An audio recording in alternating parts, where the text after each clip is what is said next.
Vimori POV. The rat snakes? Titanoboa rats? How about I just call them borats? Nobody here should have anything to say about a name like that. Anyways, with the surprise appearance of the borats, I'm suddenly flushed with a fresh batch of what can be earnestly described as monsters that I'm not entirely sure what to do with. They're a bit odd to look at due to their fur-covered serpentine body, yet they're almost endearing in a way with their wide eyes and big ears. They also all bore the marks of my bond, having a green diamond take shape on their foreheads instead of a ring around their ear or shoulder. I wasn't sure if it was odd or not, since the only ones to have that style of mark were reptiles like Oruru and Zasotir. I really should take some time to explore the whys and or hows of the mark of my influence. Maybe it's different for each dungeon. I should check on the spiders and always to see if there is a variety of what sorts of marks they have and where they are on them. Regardless, while Oruru and I were both taken by surprise by the appearance of the borats, Frisbee was ecstatic upon seeing them. I'm not sure how it works or what exactly happened, but according to Frisbee, despite their new and unique physical appearances, these borats are the same rats from her old brood, with the same minds and souls. Like Frisbee, the borats lacked the memories of the lives they had during their service under Lictron, but what they do remember is Oruru consuming them all. You would think something like that would make people develop a grudge, or at least harbour some kind of ill will towards the person who killed them. But not these critters. Like Frisbee when she first joined us, these borats idolised Oruru.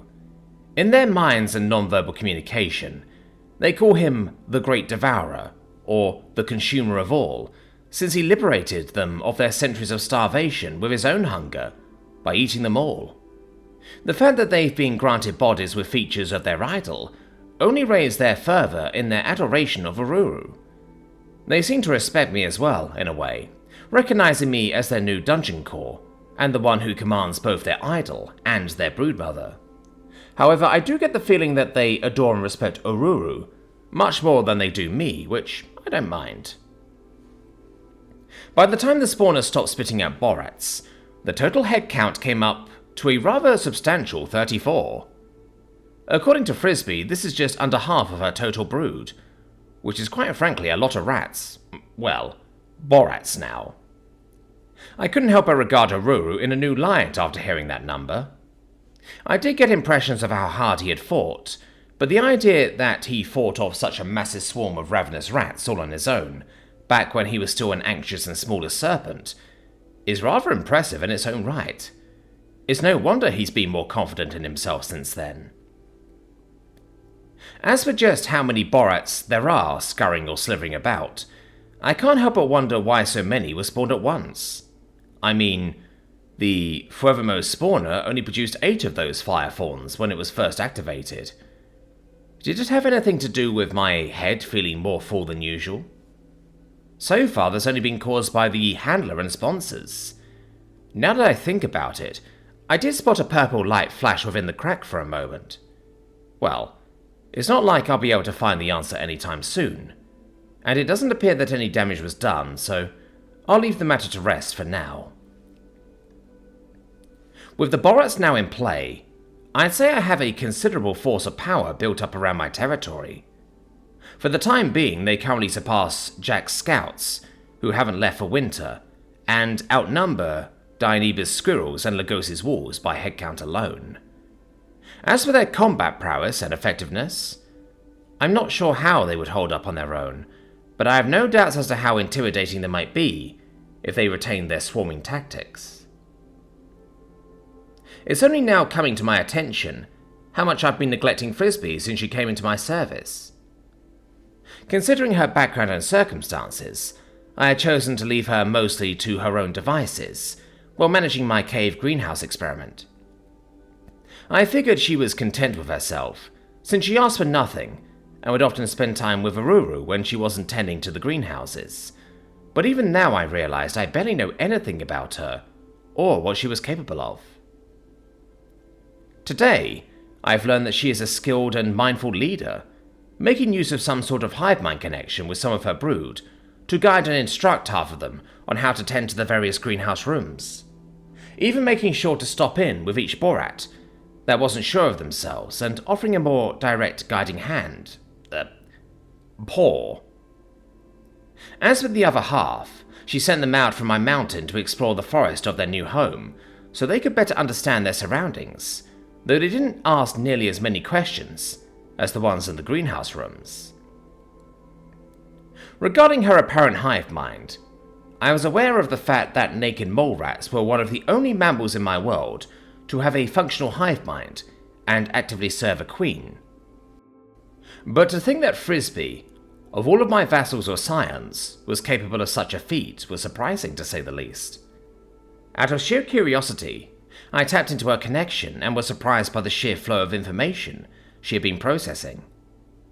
It felt very much like the direct bonds I have with others, receiving their thoughts at the minimum, and being able to share their senses if I were to focus on it. As far as I know, Lugosi, Jack, and Dianeba don't have this much of a direct and thorough connection with their subordinates, so it must be unique to Frisbee herself. As for Frisbee in particular, I've come to learn that she has a deep affinity with water and earth magics. She apparently had a focus on the poison and venom parts of water magic, using her affinity with water to make her bite much more deadly. With that in mind, she's been using her magic to actually water the crops this whole time. I actually feel rather bad that I completely failed to consider that she would have to water the crops on a regular basis to maintain the greenhouse. If she didn't have that magic available to her, then would she have even brought it to my attention? Or would she have suffered in silence? I wonder if she thought I already knew and just trusted my judgment. In regards to her earth magic, she told me it had to do with just being great at digging. I knew rats were good at making burrows, but to think she would have a connection to it with magic as well? According to her, she had been using it to enrich the dirt and stimulate the growth of the crops, which I didn't even know was a possibility. I'm just glad that Frisbee is such a mature and self-sufficient rat. I've been giving her so much space and independence that I may as well have been neglecting her. Since getting some of her brood back, it's like a fire has been lit in her heart, and she's been that much happier and has an air of confidence I haven't seen from her before. I have spent the day finishing the spawners themselves, getting Lugosi, Jack, and Dianeba attuned, before setting up the cubs with their own individual spawners just in case. All that was left was Basti, but she was currently a little preoccupied with stealing someone's identity to set her up with a spawner at this point. Before long, all that was left was to make the statues that I had gotten started with. First, finishing up with a coiled Oruru in his serpent form, biting his tail with a stone frisbee resting safely in the center of the coil. Up next was Lugosi, proudly sitting tall with his sword's hilt held prominently between his teeth. After him I prepared a stone Jack, the charismatic bird in the midst of his flourishing bow, with a cocky look on his face despite only having a beak. Finally, I made up a statue featuring Basti and the cubs, all together on a single pedestal, Basti sitting tall and looking rather regal, while the statues representing the cubs play at her feet. All that's left are the statues for Praetermis and Dianeba, but I hold off on making ones for them for now. After all, I don't feel like I know them well enough to portray them accurately enough with a statue. As I'm setting up twin stone spawns around each alcove in the spawner room, setting a ball of self-sustaining light in each one, I'm hit with a distinct wave of mana. It wasn't all that much, but it was different from the usual ambient mana that keeps my reserves topped off. Focusing on the flow as best I can feel the mana building up as a little more than what I received is taken with it before heading for the spawner tree in its alcove. I kept an eye on the tree for now, but went back to what I was doing. I guess one of the Fuevimo was just killed and is slowly being spawned again. A good 10 minutes go by, as I finish the lighting for the spawner room, when I feel a shift in the air as a hoof emerges from the crack in the tree. One of the nameless Favimo stumble out, before shaking itself, looking rather cheerful despite being recently killed. "Hey there, little one. Are you all right?" I ask, while making my way over to him, reaching out and gently patting his head, as they look up to me and lean into my touch. He doesn't verbally respond, but I get the impression that they're rather happy, considering the circumstances. He was playing with one of the people from the Haven, and they caught him after giving them a good chase. I could tell he was planning on not letting them catch him so easily next time, yet Pratemis already told them to not make it too hard on the people, because they need to catch the Favimo for the sake of their futures. As he thinks more on it while still nuzzling my hand, I get the feeling that he doesn't want me to tell Pratemis what they were thinking, suddenly feeling more than a little mischievous, as his grey tail waggles with delight. I smiled a little, as I chuckled at their rapid-fire thoughts and unfiltered cheer. "Sure, I'll keep it to myself. Run along then," I suggested them before pulling away. I could tell he was vaguely disappointed the petting had stopped, but he quickly made his way out, pronking with playful delight as he made his way down the hall. Following the fawn out, I'm greeted by the morning sun, just barely cresting the horizon. I must have really lost track of time if I didn't realize that yesterday had even ended until now. Well, at least I managed to keep myself busy, which is always a plus. As I'm contemplating what I should do for the day, I suddenly remember that I technically had an assignment that I never reported back on. With that in mind, I suppose I could spend some time around the Haven today. A quick jog down the mountain and through the woods, and I find myself in the clearing soon enough. The sun was still barely cresting over the horizon as I entered the clearing, and the Haven was mostly quiet for the moment. There were a dozen people going here and there, a couple hunters, skinning some kills at an edge of the clearing, behind the longhouse, while a few others were collecting baskets and discussing what part of the forest they should try foraging around. A few people greet me with polite air around them, and I could tell that while they generally consider me an oddity, they at least appreciate what I've done. That's fine by me at the end of the day. I don't need people to like me for me to help them. Making my way inside the longhouse, I spot Luna, Remy, Mina, and Hefito working around the kitchen. I could smell the scent of dough for some kind of bread, a dry rub of herbs on uncooked meats, and fresh fruits that were perhaps crushed or cut. Making my way over, but not making myself known just yet, I watch as Remy and Mina work side by side, talking about this and that. I was more than satisfied to see that Mina was blossoming around the others of the Haven, becoming sincerely more cheerful and animated. While I may not have absorbed her memories, I had seen some of what she endured through Rita's perspective, and it was never pretty. Remy is a good young man. Rat? He's a good person, as far as I've seen, and I can tell he's got feelings for Mina, and she has feelings for him. Looking to the other end of the kitchen, Luna was kneading some dough, wearing some gloves that went up past her forearm, while talking to Hefito, who sat on the counter nearby. She was sincerely instructing him on how to prepare bread, showing him how to knead the dough and flour when it was necessary. Hefito, for his part, was watching the kneading motions with his paws and kneading the counter, while intently watching Luna's hands, his ears perked and clearly listening to what she had to say. "Good morning, y'all. How's it going today?" I call out, with a little more cheer than usual, flashing a smile as I made myself known, while vaguely relishing in the little jolts of surprise that came from their tails and ears. Hefito was the first to act, springing from the counter and scampering over to me, as he meowed with delight. He quickly leapt for legs, his nails digging into the wood to find purchase as he began to scare my body.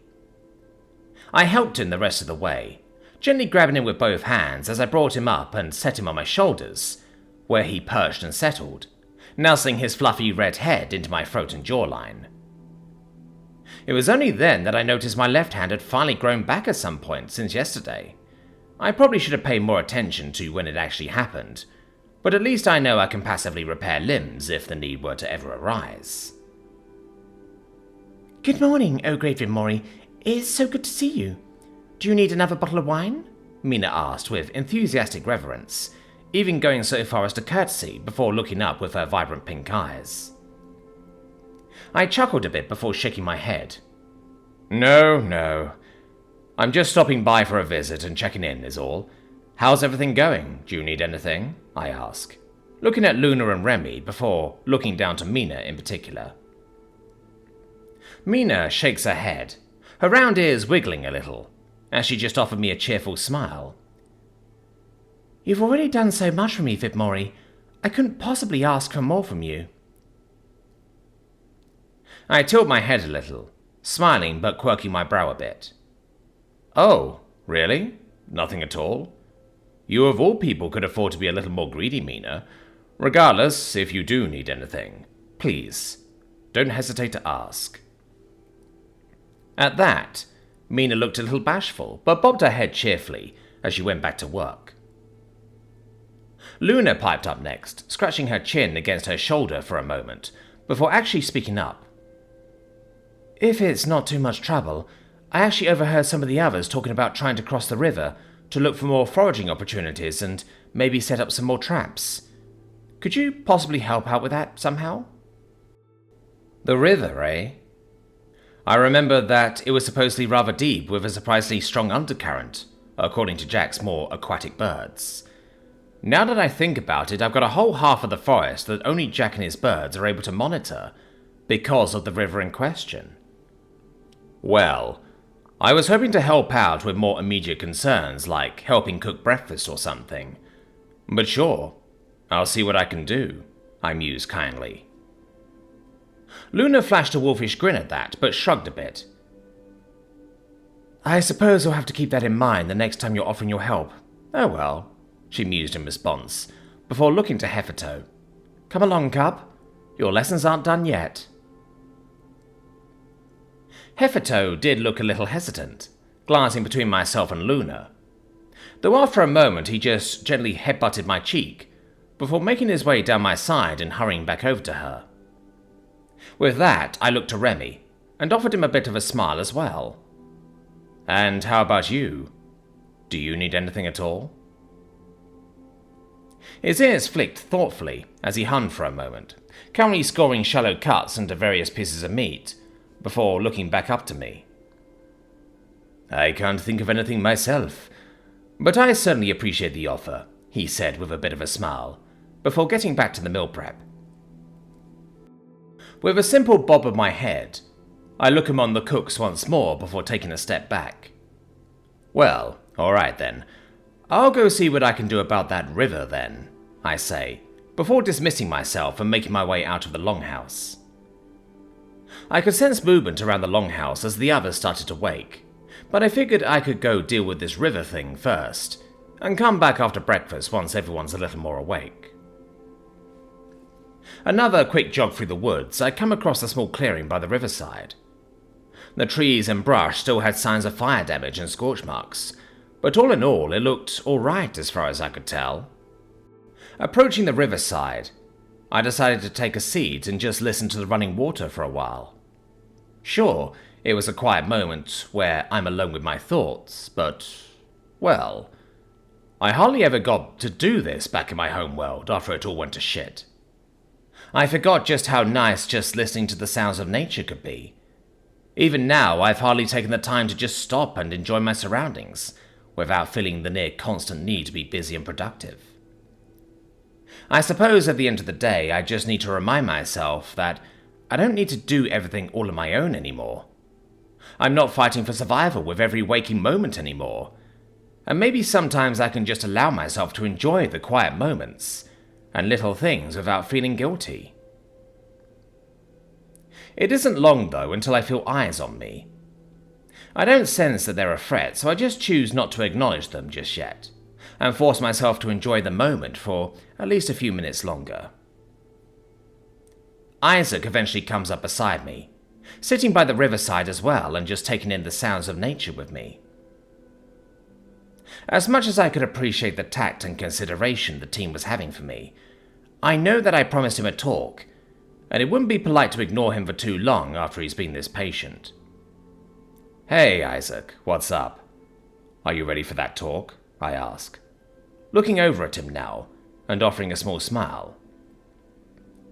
He met my gaze before suddenly feeling sheepish as he started to rub his neck, though after another quiet moment he bobbed his head once and spoke up. "Yeah, I think I'm ready."